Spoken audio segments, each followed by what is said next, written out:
How is it that a social app known for controversies, such as allowing third-party apps to invade our privacy, interfering repeatedly in political agendas, and collecting our personal data with sneaky tactics, is still ranked number 1 in monthly users? Even though you and I hardly use it, it generates over $200 billion in yearly revenue.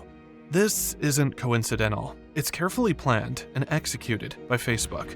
To understand how this shady company cemented its position as number 1, we have to go back to the beginning. Back to when one university student, along with his 4 classmates, founded one of the biggest social companies, the Facebook. Mark Zuckerberg attended Harvard University back in 2002, majoring in computer science, where he and 4 of his college roommates would go on to found Facebook, a social platform. The initial inspiration for the website came from Mark's creation of FaceMash in 2003. This platform allowed Harvard users to rate students' attractiveness by picking one of 2 photos shown. He claimed he was bored and wanted to create a prank. On a Tuesday, the project started around 8:13 p.m., and he finished uploading the victims' ID photos by the next Wednesday, around 4 a.m. Finally, on the morning of Halloween, just before 7:30 a.m., Mark announced the site was finished. He initially showed it to only a few friends, but when he got back from a school meeting, the website traffic was so heavy that he couldn't log into his computer. What was expected to be showcased only to a few friends now had 450 visitors who voted on photos more than 22,000 times. It turns out that someone in his group had leaked the web link via email, triggering a chain reaction that led other students to continuously share it back and forth among others. Noticing what had happened, the university quickly took the website offline. The victims, however, weren't happy and became outraged because their photos were uploaded without their consent. How did Mark come by these photos, you ask? Hacking. Hacking into Harvard's online student directories and copying them over to his created website. Still, the damage had already been done, and he later faced disciplinary actions for breaching Harvard campus computer policies, where they ensure he writes and submits apology letters to all the students who were victims of his scheme. However, little did Mark know that this incident would lay the groundwork for his next project to come. Unlike FaceMash, Mark had learned his lesson. Well, for now. But from this, an idea sparked in his head for a social networking platform that Harvard members could use to communicate digitally using their .edu email addresses to connect with other students. Still, he needed a name for this idea, which is where the Facebook comes in. It was inspired by the sheets of paper distributed to freshmen, profiling students and staff, handed out to students at the start of each academic year, which helped other students get to know each other better. This made the name suitable, given the purpose of the app's main intent, digital socializing. With this goal in mind, Mark began working on the computer program from around January 2004, alongside his roommates Eduardo, Andrew, Dustin, and Chris, finishing the project on February 4th, 2004, at the age of 19 years old. Mark launched the Facebook from his Kirkland House dorm room. Opening the website, you would be greeted by its interface, a raw design with a blue header, using serif fonts and small profile pictures.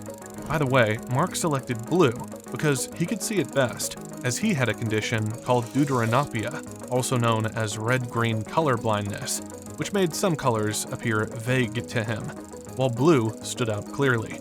The site was designed by necessity for engineers by engineers, meaning it wasn't meant to be user-friendly, but built to solve a problem for those who understand the platform fundamentals, with Mark's knowledge and needs in mind. Upon launching, within 24 hours, 1,200 Harvard students had signed up.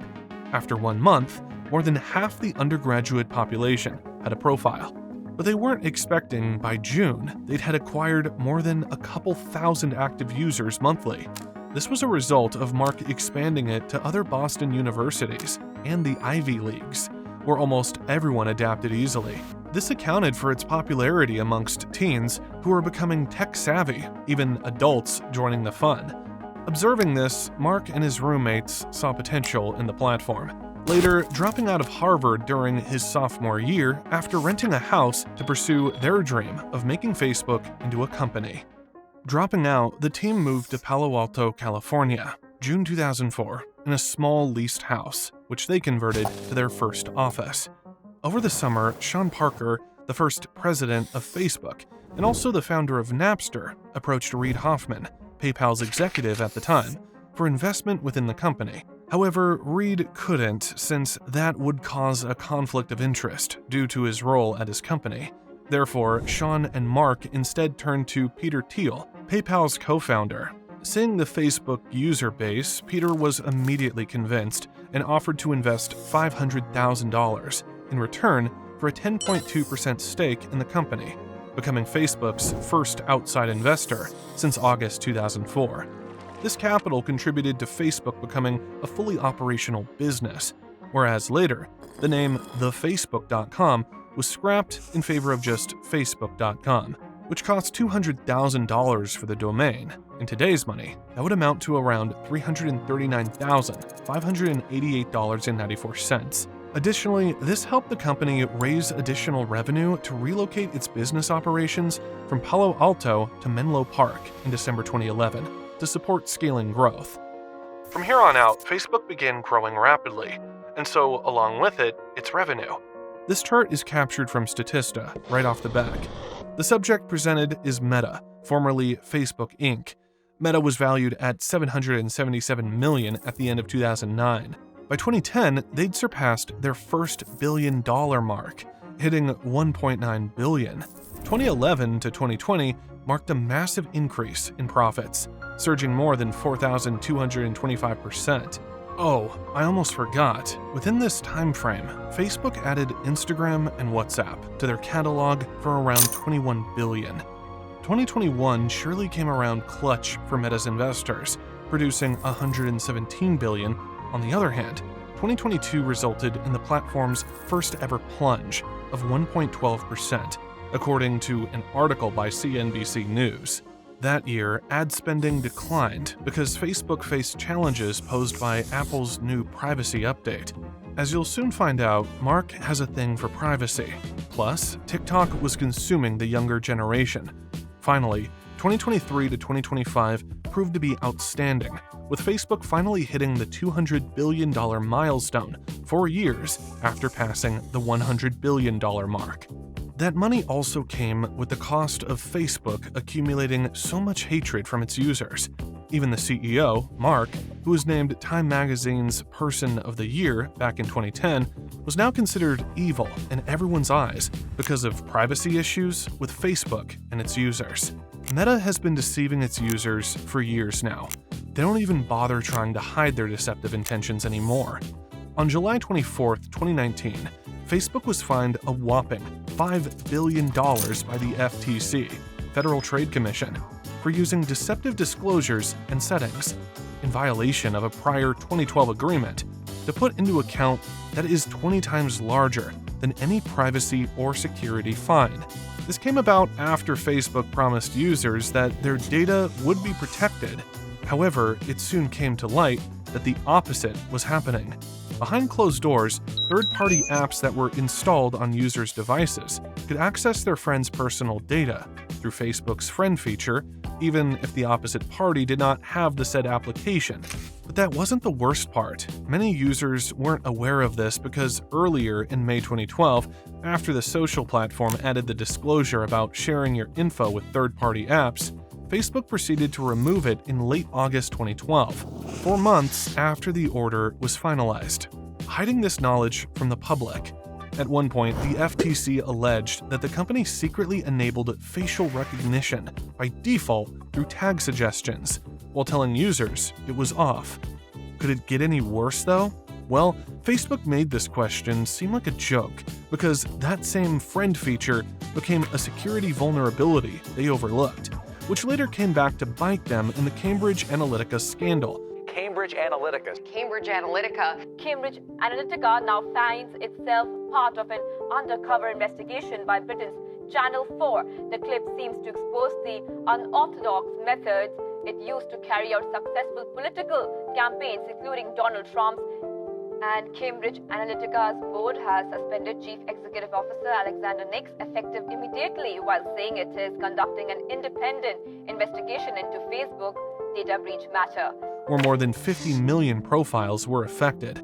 At the same time, some articles claimed it was 84 million users, mainly most of whom were targeted US voters, who had their email addresses, invoice, contracts, and bank transfer info compromised. Guess whose election it was? Donald Trump versus Clinton, where Trump ended up winning. The stolen data was obtained with the help of an organization named GSR, Global Science Research, founded by Alexander Kogan, which received funding from the Russian government to, quote, study the emotional behavior of Facebook users. The GSR would then retrieve, process, and organize the data for delivery to SCL Elections Ltd. That same company worked closely with Cambridge Analytica and fell under one CEO, Alexander Nix, where this guy, billionaire Robert Mercer, would fund the operation for Trump's campaign. That leaves the question, how exactly did they get away with collecting this data? By using an app Alexander developed named This Is Your Digital Life. It paid users to answer surveys as a disguise to steal their data through Facebook in plain sight, which is why some speculate that Facebook might have played a crucial role in Trump winning the 2016 election. But why would Facebook care about $5 billion when they made more than $70 billion that year? That's just a slap on the wrist. Facebook has plenty more controversies over breaches of privacy and influencing political matters. Yet AI-generated content and bots, on the other hand, are just as bad. The social platform has become a cesspool for their activities, where you can't scroll without saying what consumers labeled as AI slop, unlike the YouTube algorithm, which is limited AI content. Facebook's algorithms seem to promote it rampantly. Automated bots, too, are getting out of control, where one user quoted saying, "Facebook's faceless bots accused me of contravening community standards by trying to give away some old furniture on Marketplace, and abruptly threw me off the platform with no proper explanation." It makes you wonder, how is it that a company which almost everyone hates for its dirty practices takes the lead with 3 billion monthly active users, even owning the two apps, WhatsApp and Instagram, which fall behind it in MAUs? Here's the thing, Facebook isn't alive because of entertainment, but because of socialization and communication. What you have to understand is that before a lot of these social media options popped up, Facebook was already there, oriented with many people, meaning friends, family, and organizations still use the app to stay in touch daily, especially the older audience aged 35 to 65, giving the social platform relevance to this day. Surprisingly, though, this isn't the number one reason. The main reason involves not only Facebook as a whole, but also almost every major company with wealth and connections. I'm talking about buying relevance with money. Let's take a brief off-track from the Facebook convo for a while to demonstrate this more precisely. Microsoft is a perfect example of this, since lately its so-called Windows 11 has been facing constant discrimination based on the fact that the company no longer respects its consumers by prioritizing greed and consumption of consumer data through strategies that weren't requested in the first place, but were forcefully implemented. Now, you can no longer create a local account. Instead, you're being prompted to create a Microsoft account to access your device during setup. Afterward, you're met with Microsoft recommending that you purchase their Office 365. Still, nothing compares to or comes close to OneDrive, which repeatedly bothers you with spam notifications advising you to sync it with your device. It's like opening your computer for the first time and seeing Microsoft Edge, with your intention being, oh look, I can download Google Chrome from here. In other words, no one cares. What does this have to do with Facebook? Well, remember Meta? Under Meta lies WhatsApp, Instagram, Facebook, and Messenger. By placing these companies under a single branch, Meta can modify their features, enabling the ecosystem to work seamlessly without barriers, making apps dependent on each other, which leads right back to Mark's crown jewel, Facebook. With all this data sold and used for revenue, it isn't hard to see how Meta reached $200 billion a year. If you're watching this, there's a chance you might use Instagram at least once. Notice, if you're to sign into Facebook, there is a chance you'll be automatically signed into Instagram instantly, without the push of a button. That happens due to the app's ability to interact effectively by requesting you to enable certain permissions on your device, even reading your phone number and matching it to your account. This is why Meta is even considered advertiser-friendly, because their algorithms collect precise data on users, allowing the advertiser to perfectly target who they want for their product or service, especially benefiting the e-commerce market. Which brings us back to our answers question. How is it that a social app known for controversies, such as allowing third-party apps to invade our privacy, interfering repeatedly in political agendas, and collecting our data with sneaky tactics, is still ranked number 1 in monthly users? Simple, because it proves relevant to its ecosystem, holding a place, and serving as an essential social platform for communication with users who are considered family-oriented, at the cost of consumers' data being exploited mainly by advertisers. To conclude, Facebook didn't remain number 1 because of digital entertainment, but because it found a way to remain important in the digital landscape, whether through communication, advertisement, or even e-commerce. So just because you and I don't use it doesn't mean it's not viewed as relevant.